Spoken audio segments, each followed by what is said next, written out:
You are listening to Ministry Minded, a podcast of Step Up to Life, where we discuss the gospel, theology, and how to navigate the highs and lows of Christian ministry. Living out the Christian faith is a complex thing to navigate, so we're here to help you think through it as you progress on your journey. Jared, hey, thanks for joining us on Ministry Minded. Known you for a while, but not really been super close with you. We went to school together back in the day. We're both getting a little older now. Gray is kind of starting to creep into our facial hair here. We're both just a little bit. Yeah, a little bit. We're both dads, husbands. We've been pastors. And of course, we've reconnected in the last year or two just over the idea of pastoral well-being, mental health, emotional health.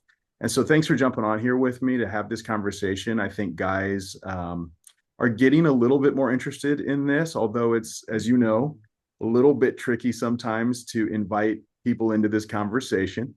Tell us a little bit about yourself, your background, your experience as a pastor. Who are you? Yeah, well, thanks for having me on. It's fun to connect today and even reconnect over the last year or so, because like you said, I think 1999, we both, not to out us both, but we both started Yeah. college at a Bible college, Grace University in 99. And so it's been a while, but like you said, we probably connected more now than we have even in the past in my 4+ years it took me to graduate there. So, but yeah, so I graduated from Bible college and wandered around for a few years and then found myself in church ministry. I started back in 2007. With an internship, trying to just learn how to do college ministry and worship leadership. And so I did some college ministry, and then I was a worship leader for 3 or 4 years. And then after that, I had this itch. It felt like a lot of guys back in 2010-ish had an itch to plant a church. And so I thought, what's the best path to that? And I was a worship leader at the time, and there was a larger church in Omaha Christ community that said, hey, do you want to come be our college pastor? And so I led a college ministry for 4 or 5 years, and it was a wonderful experience of cutting my teeth on preaching regularly and caring for a large group of students. And it was in that I felt God prompt me to pray into planting a church. And so back in 2016, I recruited a friend of mine to co-plant a church with me, Providence Church in Omaha. And so in 2017, we launched, and I led. So we had a co-lead pastor model, and so my friend Andrew and I led together and essentially shared the responsibilities from 2017 till 2024. When I transitioned off staff and started doing something different. Okay. Yeah, you just summarized a lot in very short order there. So, but all that just to say, you've kind of seen the warp and the woof of a lot of different aspects of church ministry, whether you're leading worship or you're helping plant or starting to get launch things. So it's a lot of challenging things, but you saw God move. I mean, the church is, I'm aware of the church. I know actually several of my cousins that still attend that church. Oh, nice. Yeah. And so, yeah, I think it's gone well. I think you could say overall it's growing and it's. Oh, yeah.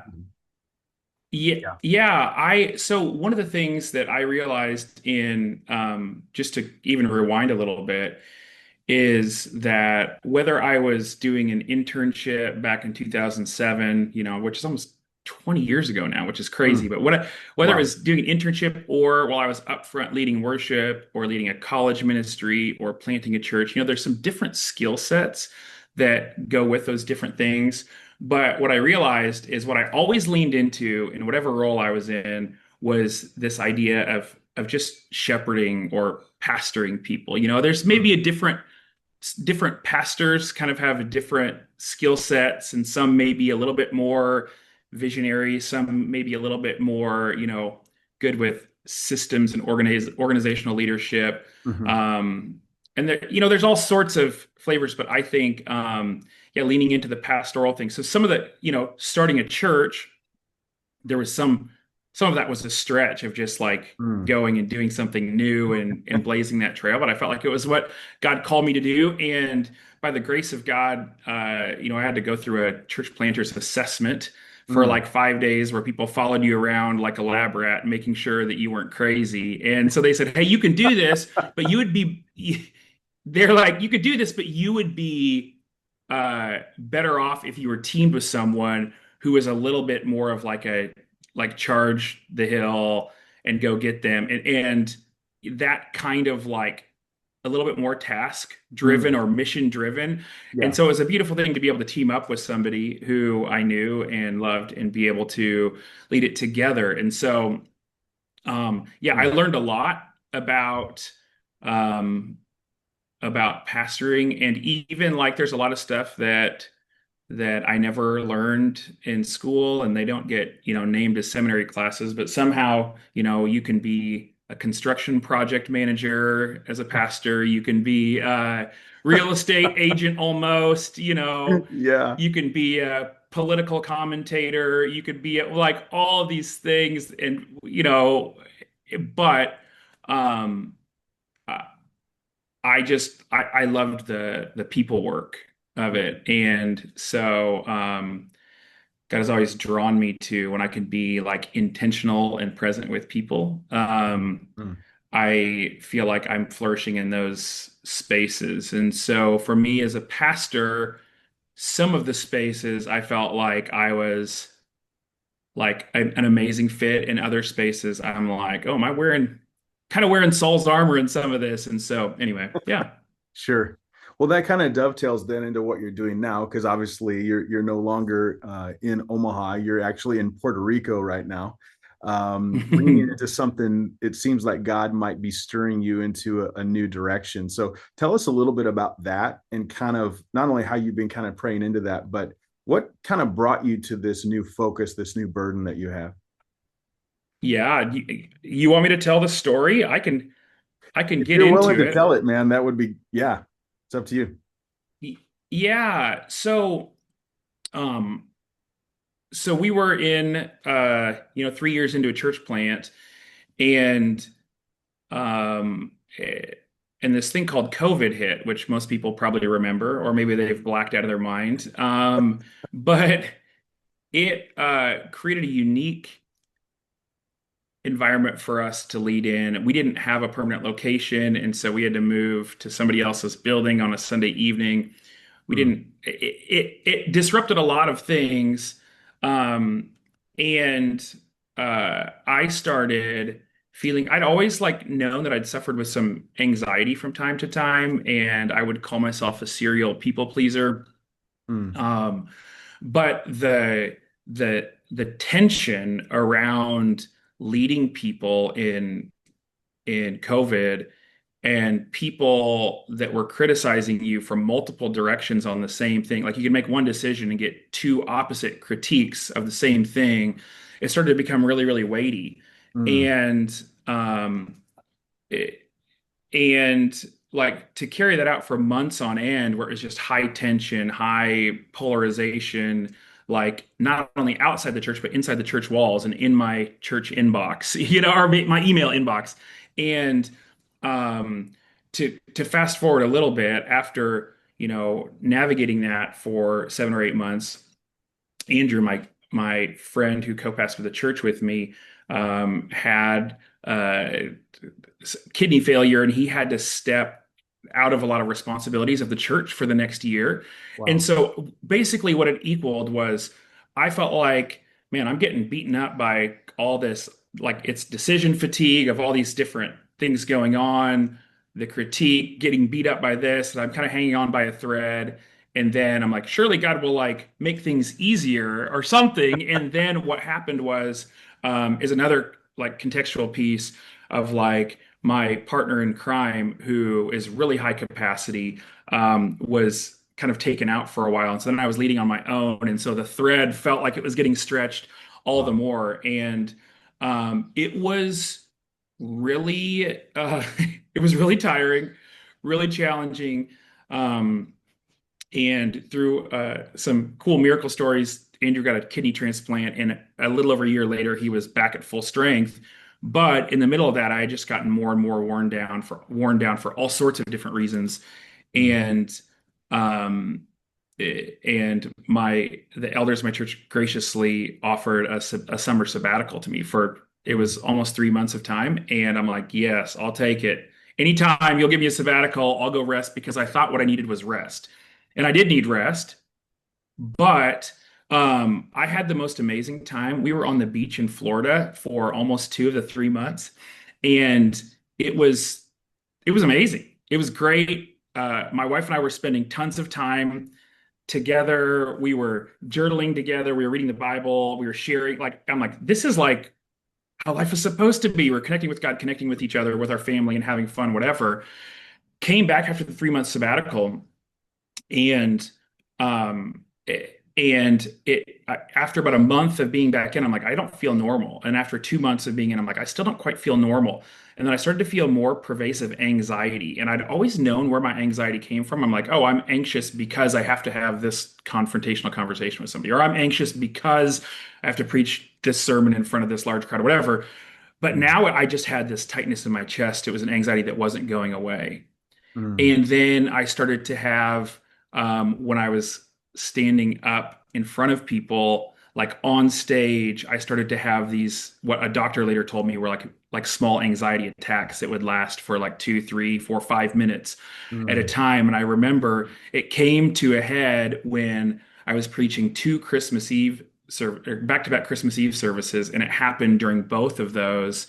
Mm. And I was like, I thought my head was spinning, my legs were tingly and shaking when I was up in front of people.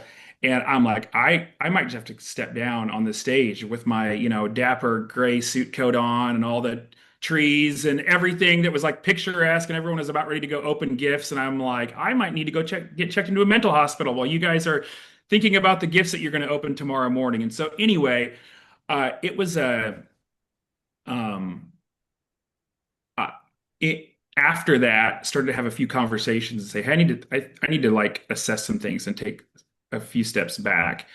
And so I actually cut back some hours, started, and I can talk about this a little bit more maybe later, but started on a healing journey because there was something inside that was kind of cracked. There was Mm. something that I wasn't aware of that simply rest couldn't fix, or like healthy and helpful rhythms just couldn't fix. Mm. And I did that. And my hope was, hey, how fast can I get better so I can get back to normal? How And fast? Oh man. yes, yeah, which is, um, yeah. There's a guy who's kind of a mentor that always quotes this. I don't even know who it's from, but he says, above all, trust in the slow work of God. And I'm like, at that point, Mm. I didn't want to, I wanted to go fast to get back to normal so I could keep going, but that wasn't God's plan. Mm. Um, and I uh, actually talked to my co-pastor and then the elder team. And after a while of being like freaked out to say anything and not feeling like, even though I was trying to get back, like white knuckle it, I Yeah. didn't. I wanted to, but I didn't want to.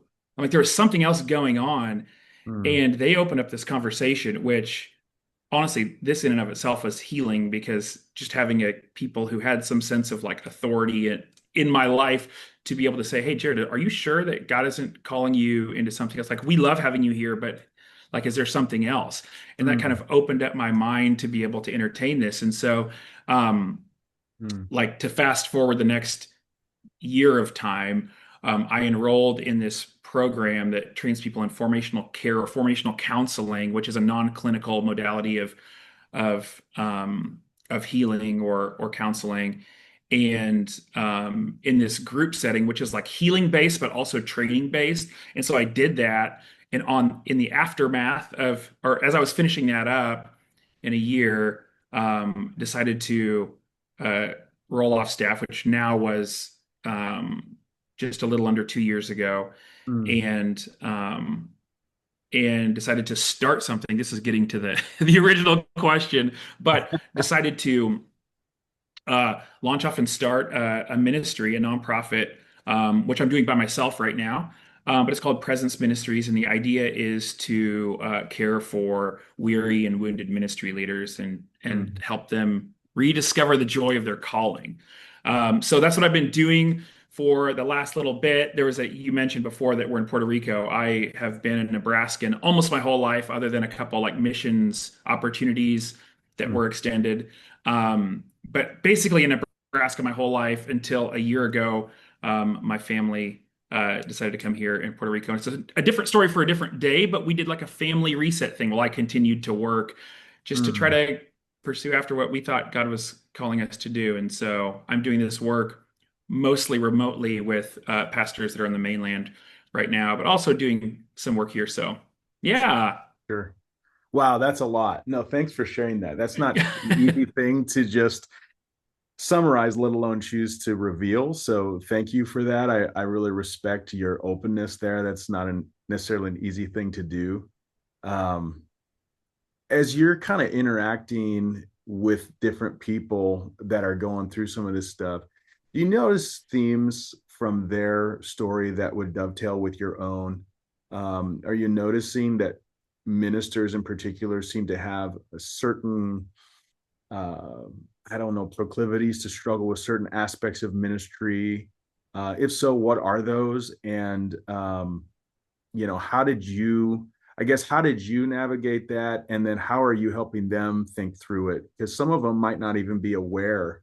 Because it sounds like you kind of discovered over time, wait, there's something more going on in here. It wasn't Yeah. super maybe obvious to you at first. You had an inclination, but Yeah. it wasn't really clear to you. How does that process work as you're talking with people? Yeah. Well, a lot of times there's kind of a slow build of some of this stuff. And slow doesn't have to be 10 years, but it can be over a couple of years where you start feeling more and more off. And sometimes I'll say like, um, the idea is you're holding it together for your church, but you're crumbling inside. Mm, But you kind of become accustomed to a little bit of the crumble, and so you're like, hey, I can just like keep holding it together. mm, And the so so one of the things that I see when I talk to people is most of the I work with mostly men. Most of the guys that I'm working with um, are actually like just the most like servant-hearted, pure-hearted. Like I don't have a lot of situations where I'm getting someone and they're like, "Hey, I just blew up my marriage because whatever." And there are people who do that, but that wasn't my story, and that seems to not be the people who are drawn to me, and that seems to actually be something that comes after the fact of some of the things that I'm working with. But a lot of them have uh,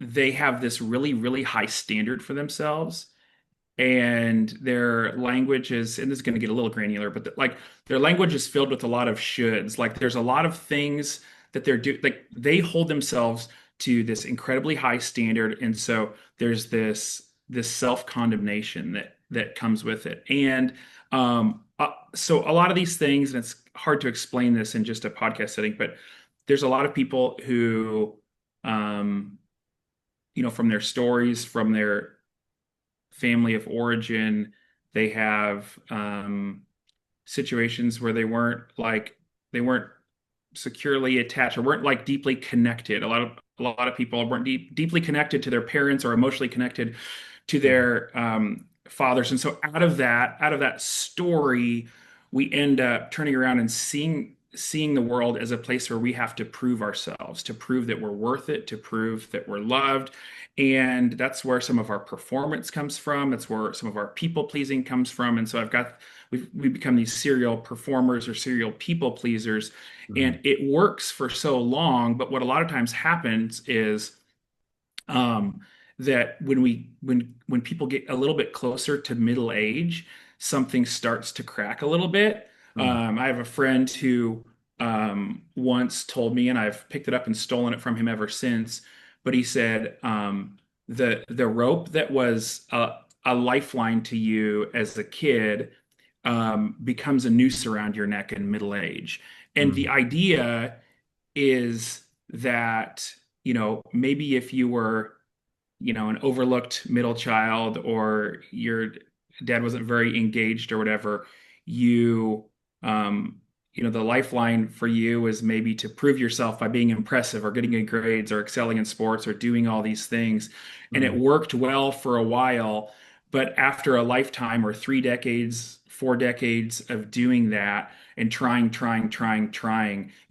can't handle it anymore, and things start to crack, and it starts to show up as anxiety. It starts to show up as depression. So mm, one of the things that's uniquely hard, about, like, that's kind of the foundation of it. But what's uniquely hard about this is, so you're a pastor and you're in a church, and you're supposed to be kind of the leader, the moral example. You are the you're the beacon of wisdom for everyone. And so in this context, you've got this, like, you know the the part of you that's like, hey, I need to do this for the church. But in the back of your mind, you're like, oh, am I really this person? Am I really good enough? I need to prove myself. And so all these things are going on in the background.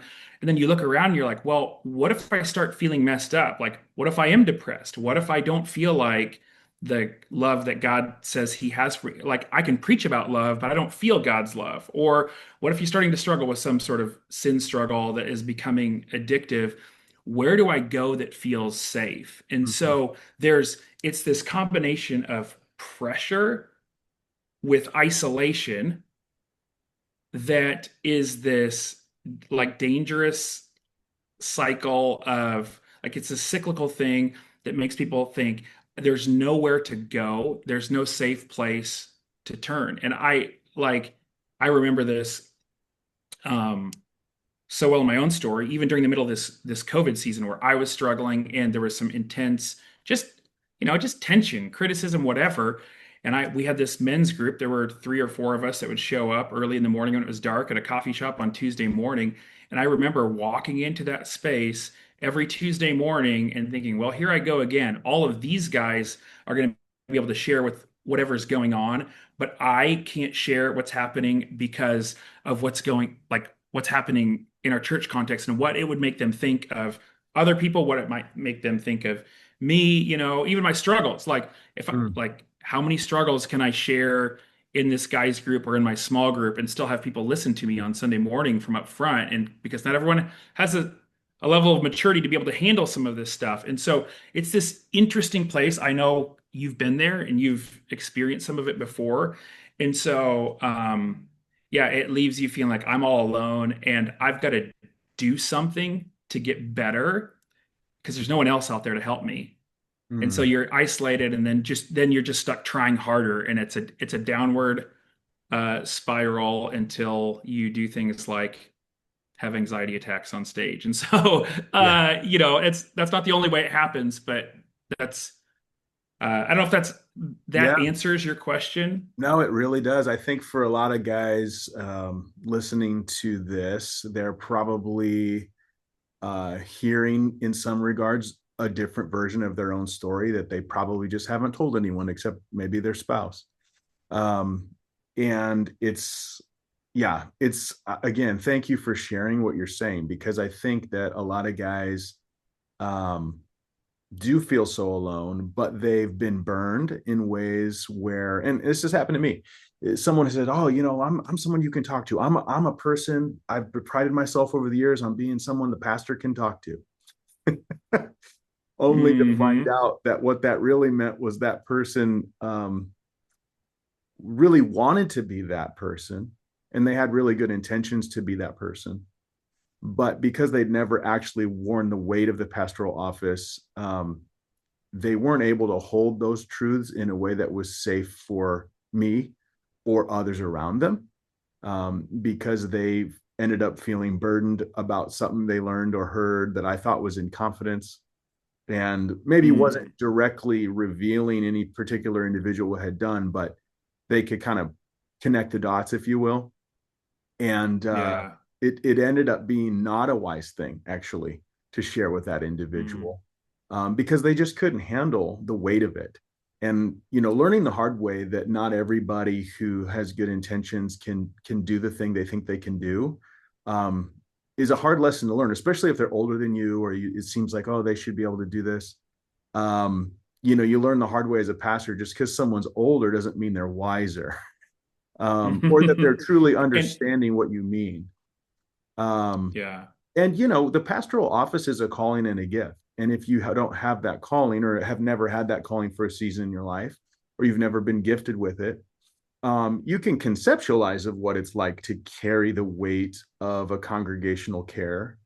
But until you actually do it, you really don't know. And so I think that people mean really well and they do the best they know, but sometimes what they know isn't best. And it's definitely not helpful. Yes. And so on the one hand, you want to have mercy and compassion because they want to help you. And yet I found that Jesus had his inner three. He had Peter, James, and John. And he invited them into moments that he didn't invite everyone into. It didn't mean he loved the others less. He didn't care for them less, but he just understood, as he would often say sometimes, I have many more things to say to you, but right now you cannot bear them. And, I don't tell my kids, for instance, my Mm. daughter just graduated high school a couple of weeks ago. There are things I tell her now that I just couldn't tell her when she was 5.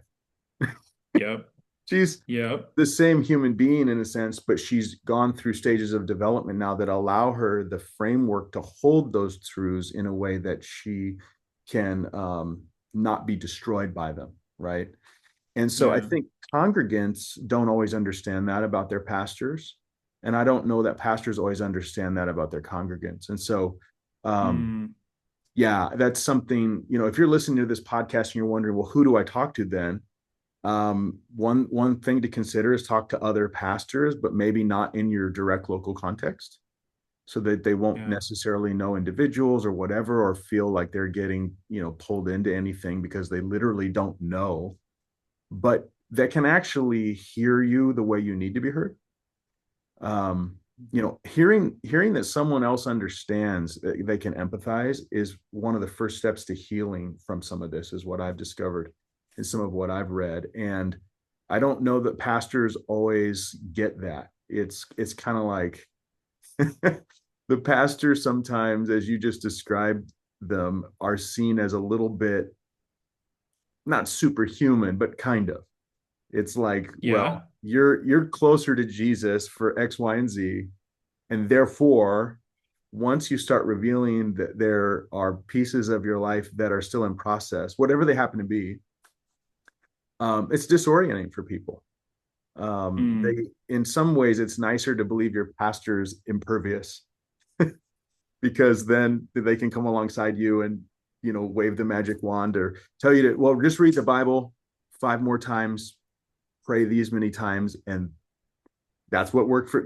It's kind of a, Yeah. I like to call it Christian white magic, where it's almost like, God can be reduced to this formula: do these 5 things and then you'll get this result every time.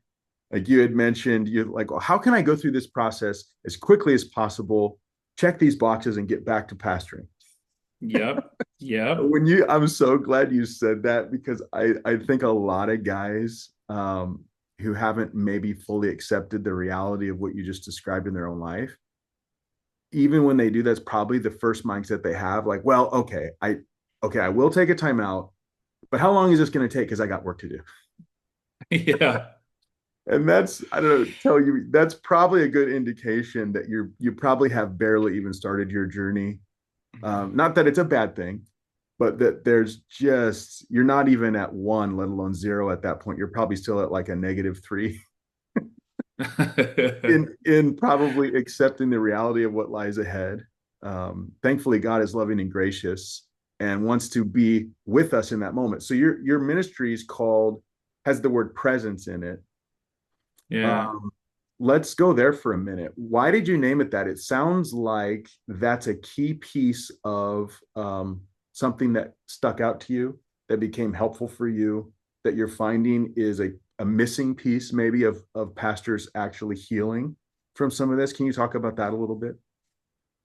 Yeah, definitely. Well, I I labored over the naming process way too long, but I did end up landing on presence. And the reason is because in my own journey, I realized what you just said of having a safe person to be able to to be in the presence of a safe person who is attuned or kind of dialed in to you. Their presence is fully there. Dr. Curt Thompson says vulnerability met with love from an attuned presence equals healing. And so it's this idea of being able to share the weight, um, and do it in the presence of someone else.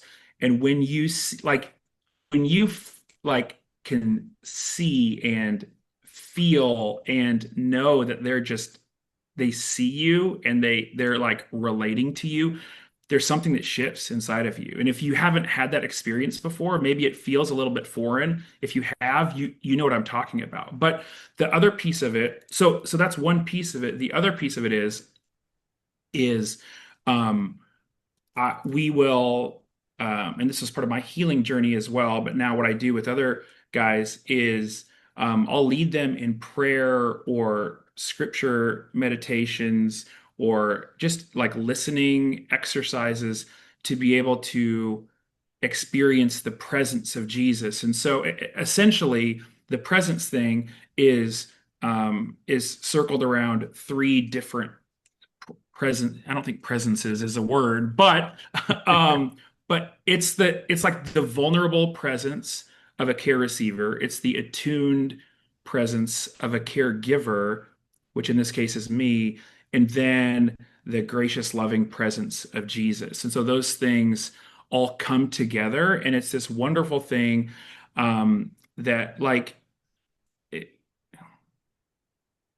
it's just transformational. Like we can try to do a lot of things to change, but you transform when you can experience the presence of someone else meeting in that way. And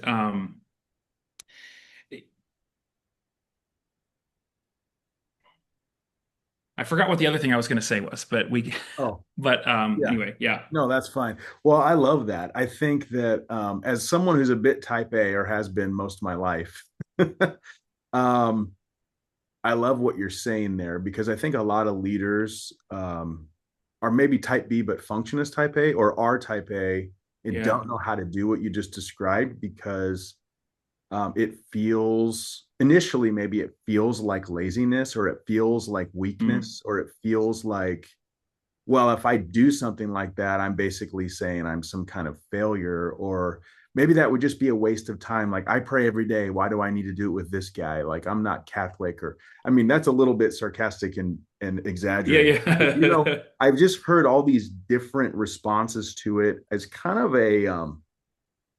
I mean, in reality, probably just kind of a fearfulness of what you just described, even though what you just described is actually incredibly safe.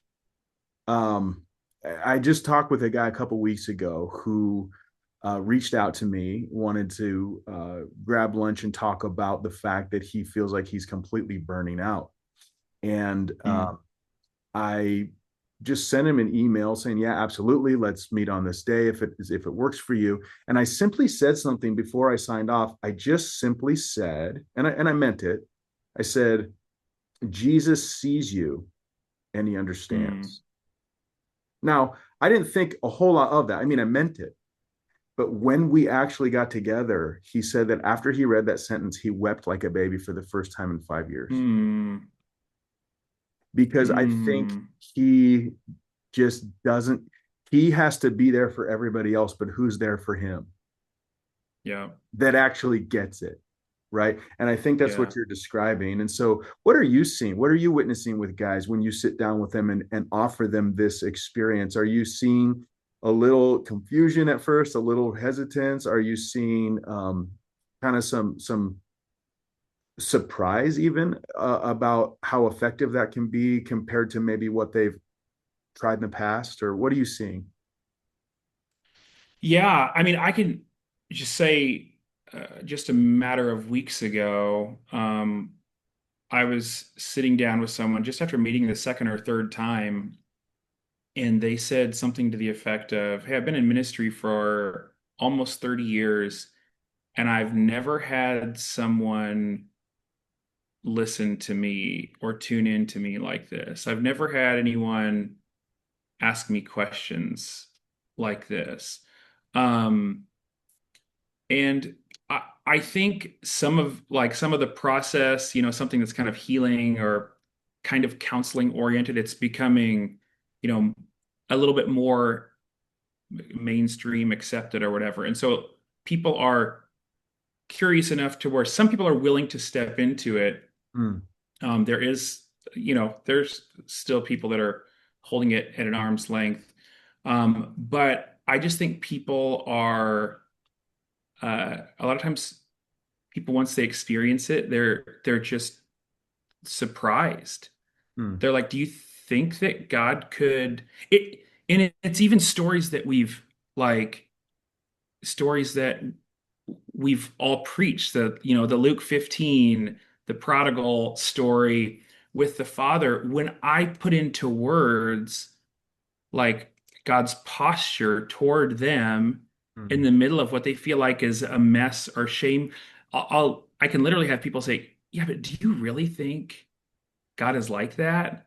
mm, And it it reflects this idea that so many of us um, think that God is always coming at us with kind of an evaluative perspective, like, am I doing good enough? And I think part of it is we just need to, this is what you were saying before, but we kind of need to recapture the relational presence of Jesus. It's why Jesus sees you in an email makes people weep. Like sometimes, just saying, I can tell when I say some of these words of like, hey, how do you think if Jesus was right here? Like sometimes I'll be on a Zoom call with two people and I said, hey, if Jesus popped up as like a third person on the screen and he said, hey, I've been listening the whole time, whoever, John or whoever, um, John, what do you think Jesus would say to you right now? And so often the tears start coming because there's just this power of like, oh, yeah, that compassionate love of Jesus is is for me too. Because so often I think we are great, pastors, theologians are great at grappling with the concepts that describe God. And we need to like, okay, he's adopted me, and so I need to shove that into my brain. And he's loves me, so I need to shove that into my brain and need to take out the idol and throw it away. And like there's these, it's like this mental like white knuckling thing that we do over and over and over. And it's completely removed from a relational God who loves us more than our own family does. And so when we can get people in touch with that, like I know that before you said, some people might like hold that at a distance or that's like weak. I'm like, yeah, but at the same time, all these guys that we're talking to, it's the same way they as dads relate to their kids because they just know it's healthy. They know it's helpful. They know talking through things and giving them hugs when they get hurt and throwing their arms around them and giving them reassuring words of affirmation and care is going to shape them into a secure person who doesn't feel like they're judged, who doesn't feel like they have to perform, but they're just like secure in the world and know that they're safe.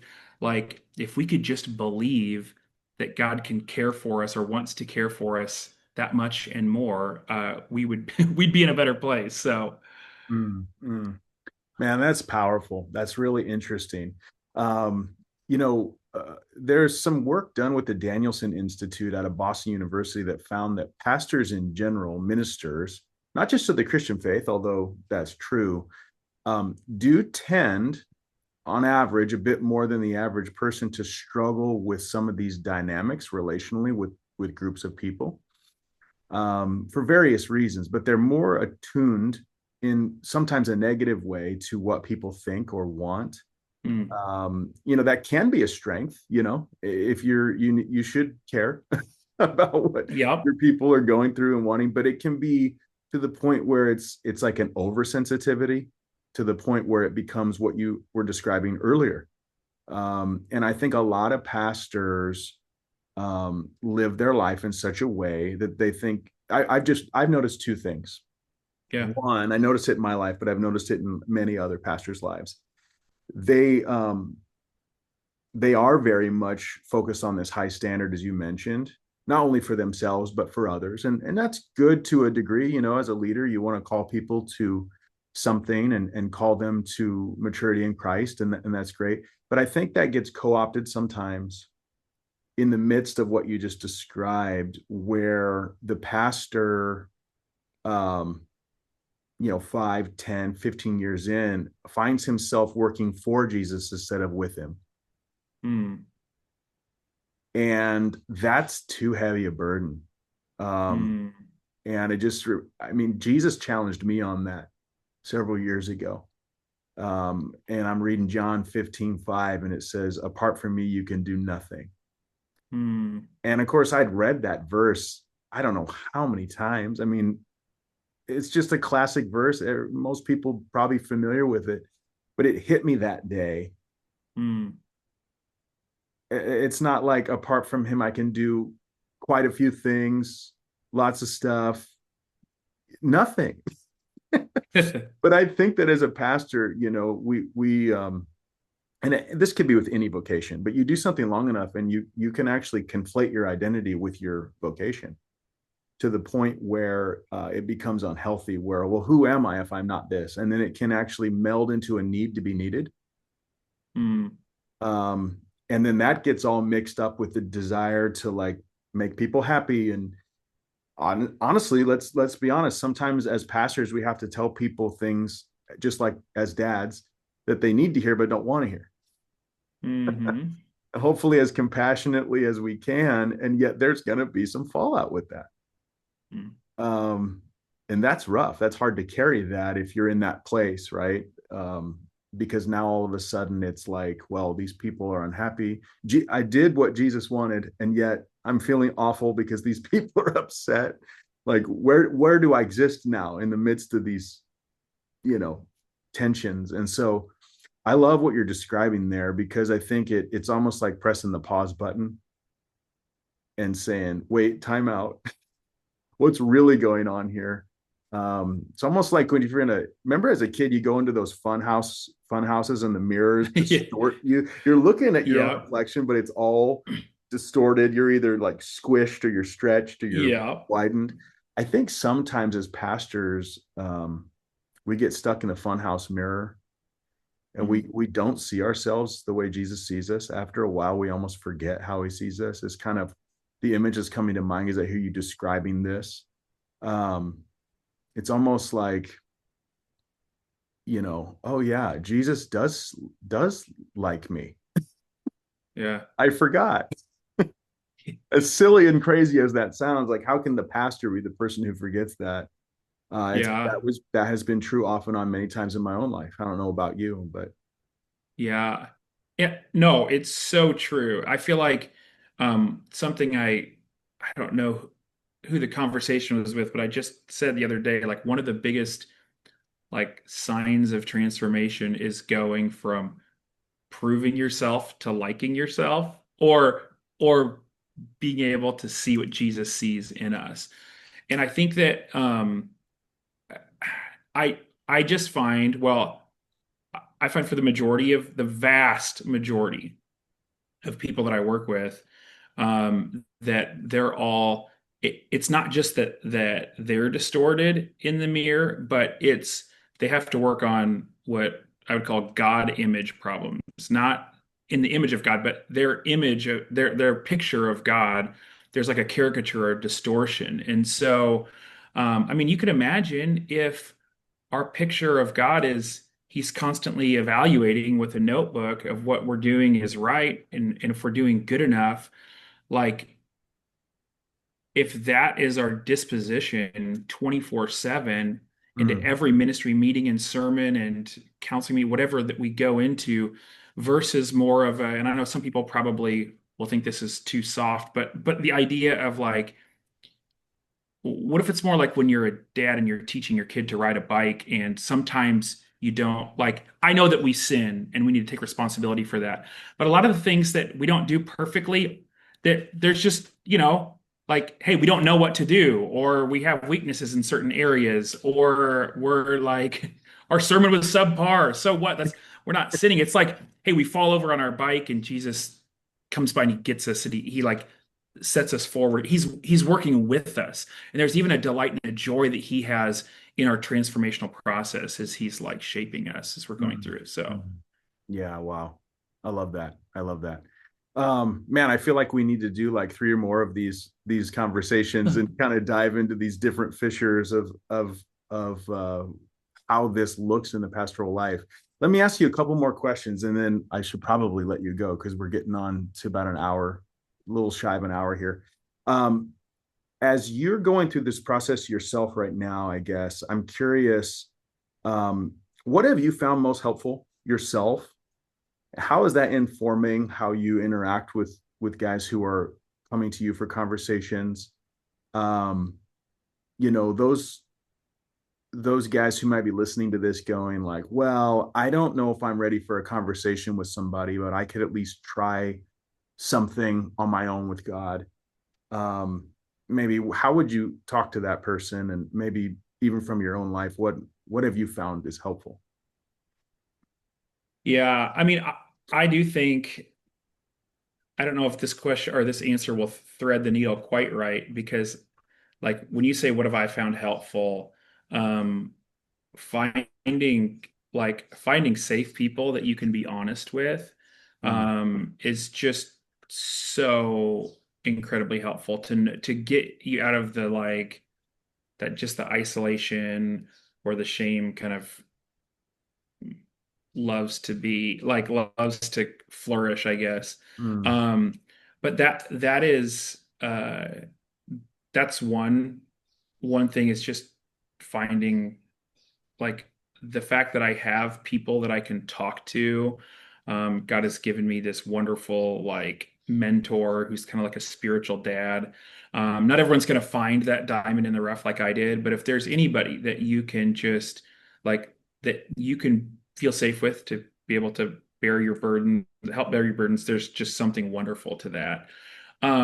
The other thing is that I think, circling back around to what I was saying before, is just capturing the um, or interacting with God not like it's a test to be won, but like it's a dynamic relational process. And so mm, I am huge on journaling and not journaling what you think you should write because you're a good Christian or what you read in the Bible, mm, but write somebody I heard somebody say the other day, like write toward the pain. mm, Don't write away from it, you know? And so like just to be able to express yourself by journaling or slowing down to to like listen or meditate or even picture yourself in some of the scriptures, like trying to put some like flesh and bones on your faith as opposed to just operating around concepts.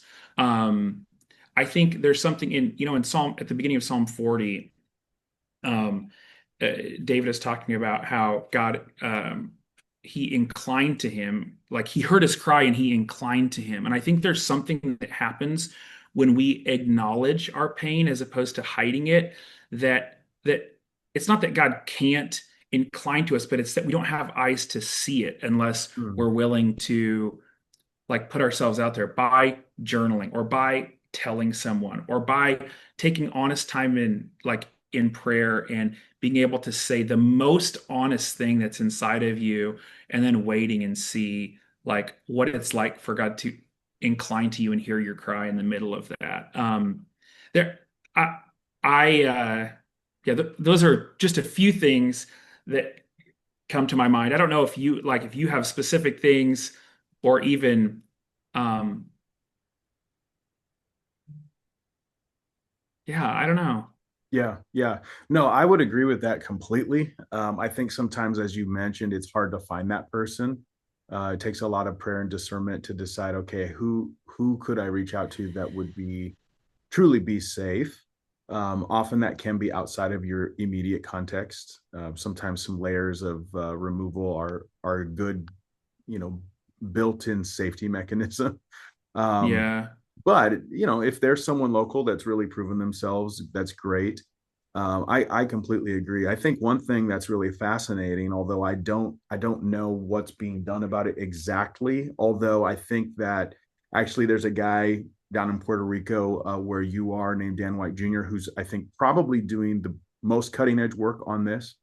But there's kind of a group counseling dynamic that's probably takes what you're describing and adds the group uh, camaraderie piece to the healing as well. I know that when people such as first responders, police officers, firefighters, military, when they have um, traumatic experiences, it's incredibly helpful to be in a group of other people who've also had those experiences Mm. and then work through what they experienced out loud. Because in the moment, you just have to do your job, right? Like you have to, Yep.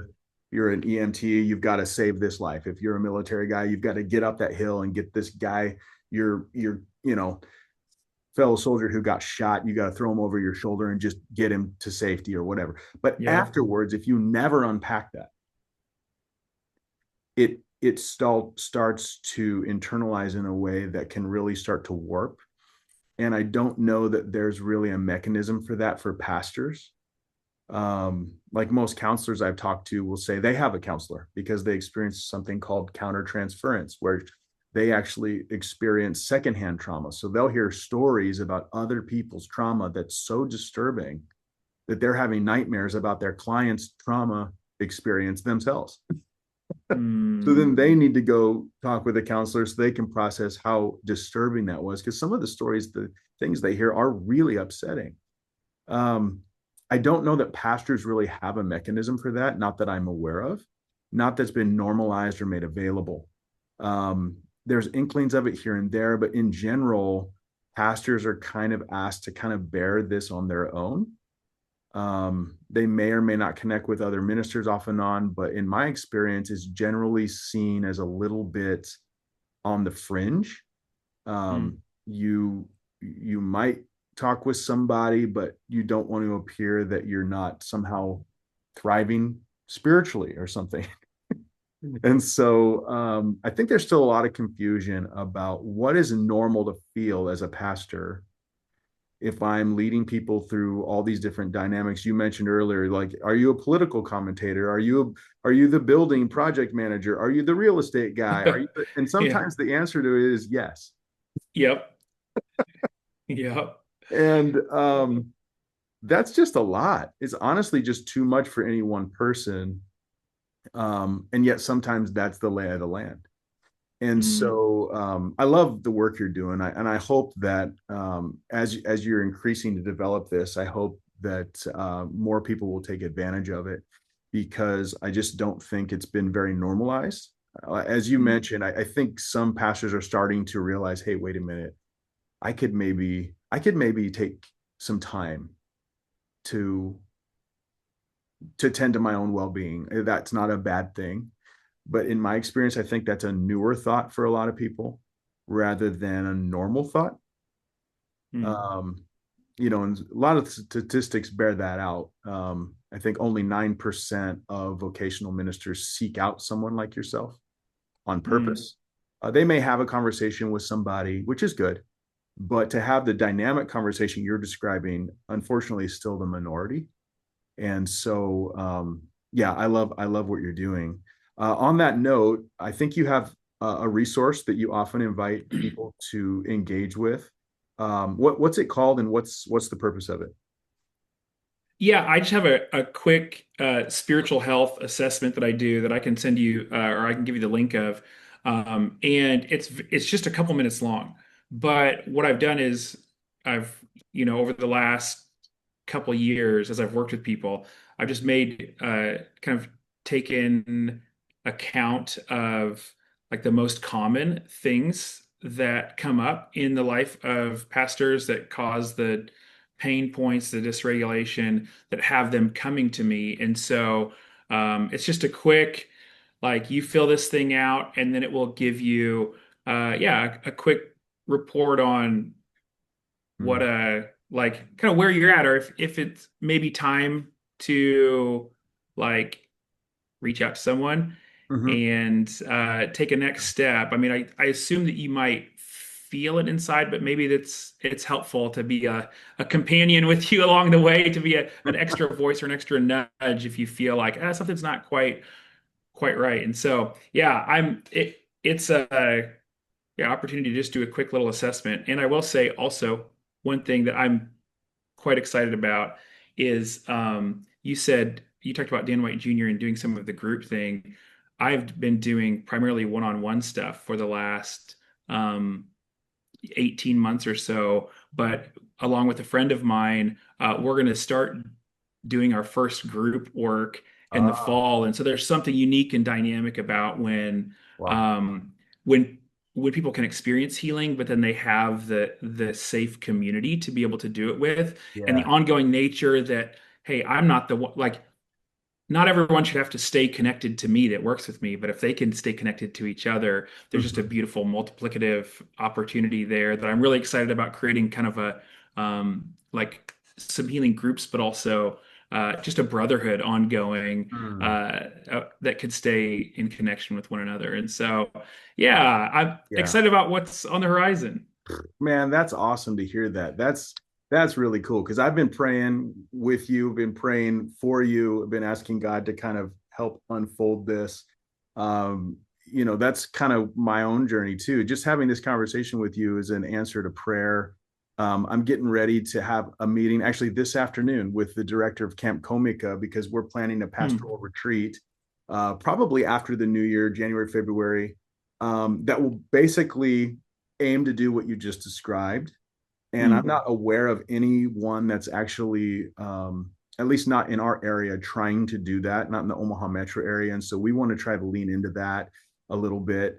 We're going to provide a resource. If you're listening to this and you don't know about it, I've also written a resource on this called Down Like Jesus, Navigating Pastoral Pain in the Footsteps of Christ, partially just to, as a reminder, a friendly reminder that a lot of what you go through is actually normal, but that doesn't make it easy. um, Hmm. and that even Jesus dealt with negative emotions and he wasn't a sinner. There's no better Hmm. man who will ever live. And yet he went through these very emotionally turbulent experiences just because of the nature of pastoral ministry is um, it's a redemptive ministry. It's a reconciliation ministry. It directly tangles with evil on the behalf of other people. And Hmm. it's going to, sometimes it's going to beat you up. And, that requires a little maintenance, right? But I love what you're describing with the group stuff. I'd be interested to see how that opens up and develops or partnering with you guys and in some way to recommend guys get connected with you because I think that's a missing piece of the conversation currently that I hope can grow. And we'll kind of see what happens with our foray into it after the new year. But man, I'm excited to hear that. Do you have any information on that too that you could provide and how people might get connected with that as well? It's being compiled right now, and we're aiming to start early October, the beginning of October, but I don't have anything Sure. set yet. But I can, Okay. Well, we once can you chat do, soon. yeah, once you Yeah. do, send it over and we'll be in conversation about how to get people connected with that because I think it's a huge need and God seems to be doing something with it. So it's exciting. Mm, Hey, any yeah. final thoughts before we land the plane here?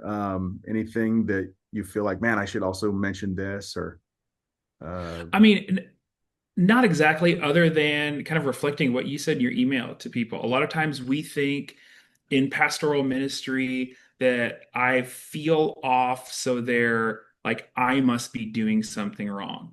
And oftentimes, in the middle of those places of feeling off, there are invitations from Jesus. And what he's trying to do is give you a front row seat to his grace and his love to do a transforming work to turn you into someone that is truly who he intended you to be, and to free you from some of the things that are holding you back. And so sometimes the invitations feel like small steps, sometimes they feel like, it's this huge chasm, but the reality is that the grace of Jesus sustains you. And so just be on the lookout for the invitations of Jesus, because healing is around the corner, and it's a beautiful thing to experience with him.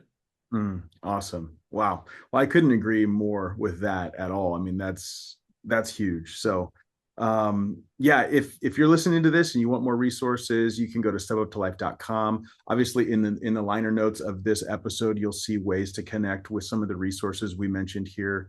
Other than that, I would also just encourage you to check out the Kenyo Institute. It's in Puerto Rico, right where Jared is, very close to where Jared is staying, and they're doing work on this as well. There's also something you might look into called Standing Stone Ministry, which is kind of leaning into this for people across the US as well, maybe a good resource. And then I think Dr. Sid and Jeff Holsclaw are also leaning into this pretty hard, I would say, in terms of helping spiritual leaders think about these issues in a helpful and informed way. And so I would recommend them as a resource as well. So yeah, guys, thanks for listening. And I guess we'll catch you next time. Thanks, Jared. That's all for this episode of Ministry Minded. Thanks for listening. We hope you were encouraged and inspired to keep serving Jesus biblically as you follow him on your journey. If you appreciate this podcast, please subscribe, share it with your circle, and leave us a positive review. If you'd like to help us keep creating new episodes, you can do so with a tax-exempt donation online at stepuptolife.com/give.